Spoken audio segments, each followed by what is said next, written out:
How do they handle, like, in this season of singleness or just in general? Like, how would you, like I say, because for instance, right, you have some people, what they do is they bury themselves in single activities. So they'll get with their girlfriends or guy friends, and every weekend they're going out. They're always doing stuff. They're always, together. And then you have other people that will make, declarations like, I'm going to read 52 books this year. So they're going to people are going to spend their time doing something. And like one of the problems that I see, working with singles trying to get them married is that I'm trying to sometimes get them out of these habits that they've created through their singleness, to get them saying, hey, like I tell people all the time, Amazon don't deliver men. So because Amazon don't deliver men, and I know people do this kingdom marriage where now it's an angel to me that's an Amazon man is going to deliver your man. And like, okay, it don't work that way. You got to get out, you got to do stuff, but not everybody's an extrovert. Some people are introverts. So it's kind of like during the single stage is like they have to do things in order, so that their time won't be, will be taken up and so that they can actually go through the healing process. But then on the other side of it, they have to get away from that to a degree so that they can find their person again. So it's like, how do they navigate that?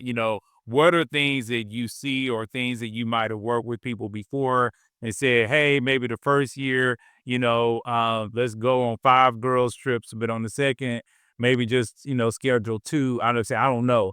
I'm just saying, what have you seen that, people can learn from? Well, what I do with my clients is I strongly suggest a healthy balance of everything. So, one, there should not be two every weekend hanging out with the girls going out, because unless you are with friends who are as invested in their own growth and healing as you are, that can derail your process. So for some people, it is going to take that period of seclusion to just kind of lock in. Now, seclusion does not mean completely isolate yourself and cut yourself off from the world forever. No, because even if you do go into isolation period, if God calls you into an isolation period, you're going to have to come out of that because God did not put us in the world to just be by ourselves and cling to ourselves and just never talk to anyone ever again. So you're still gonna have to come out of that. But I do recommend a healthy balance of different things. I recommend trying new activities, things that you have never done before that you would never think about doing think about doing. Try something new. Any hobbies that you have, I would take a weekend out of the month to focus on the hobby. Any business plans that you have, I would take a weekend out of the month to focus strictly on business. Then, you have another weekend. You can go hang out with your friends. You can go hang out with your girls, or your boys, your fellas. Also, like I'm really big on people getting out of their comfort zone and trying something new. So, with my clients, if you were trying something new, I want a full progress report. If you say, hey, okay, I tried this, I came to Jay's group. All right. And I went there, went to the location, but I didn't get out of the car. Okay. We can work with that. You went, why did you not get out of the car? Were you scared to talk to people? Were you scared to meet people? Okay, well, let's try then. Maybe in a few weeks, I go back to Jay's group and I get out of the car and I go in, but I don't really interact with new people.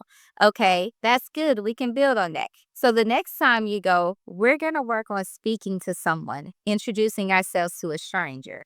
I'm really big on trying something new because nothing ever grows from a comfort zone. So if you get into a repetitive habit of doing the same things, going to work, I'm going to read 52 books a year. I'm going to hang out with my girls and go to brunch every Sunday. You're doing these are all good things because you're being social, you're being active, but you don't want to be in the habit of doing the same things all the time. So I always recommend a balance, whether it's with work, with business, with your social life, a healthy balance. And I also recommend going healthy activities. If you're saying that you are working on yourself and being a better person and you want to get married, I'm not going to recommend that you go out to the club with your girls every weekend. I'm going to say, hey, well, maybe you guys can go to the park. Maybe you can do something a little bit more high vibrational than hanging out in the club or in a bar or a lounge or the next hookah spot every weekend.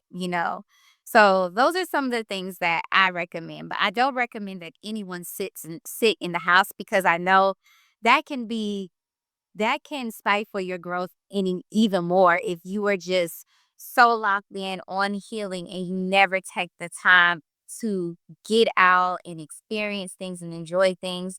When you do decide to come out, it can be very hard for you to adjust.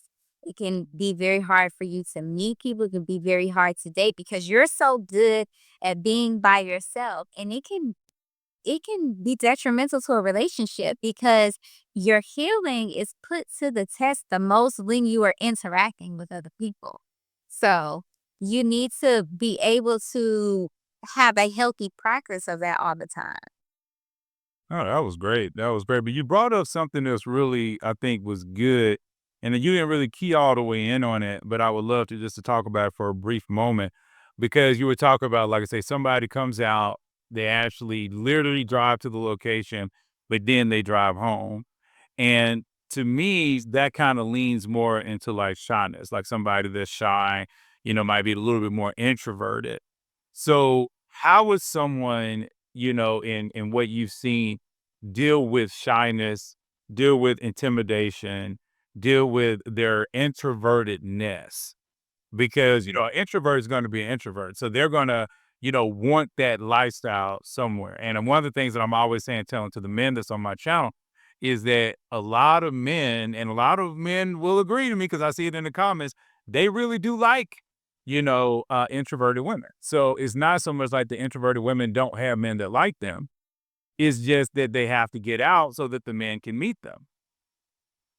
You know, so what have you seen, with the shy women or the intimidated women that is really kind of locking them in or holding them in a place where they're just not willing to break through that wall, to get out so they can find their man. It's a fear. It's always some deep rooted fear there about going out. Yeah, they could be shy, they can be introverted, but their fear, it is what's driving all of those things. It's driving their inability to want to go out and meet people or go out of the house or, run to their normal activities. So I always ask things like when you go to the grocery store, how do you dress? How do you look? Are you present? Do you avoid eye contact with others? Do you walk with your head up? When you go to Marshalls and TJ Maxx, because a lot of introverted people, they are out, they're out, but because of their shyness or their fear that's driving them, that anxiety of meeting people or just them meeting people, it's more of the fear of meeting someone and it just being too much that they can handle. That changes their demeanor when they're out in public. They're not making I mean, I'm pretty sure you've been in the grocery store, in the mall, and you walk past a lady and she's just in her phone or she's just, walking really fast. You can't catch up to her. So I always ask my clients, especially women, what is your demeanor when you go out in public? Are you, walking with your head up? You know, are you present in that moment? And then where does the fear lie with meeting other people? Are you fearing that you will not be accepted by others? Are you fearing that you will not meet anyone? And then let's take some of that pressure off of these experiences or these activities or events that we're doing. Let's take some of the pressure off of it. Let's not approach everything with the mindset, oh, I'm going to meet my husband or my next boyfriend. I'm going to meet with like minded people. If you know that dating is not, if you're very shy and closed off from dating, I'm gonna recommend you go to a networking event, somewhere where you can talk about your business, you can talk about the things that you have going on. where you can kind of flourish in yourself without it being so much pressure.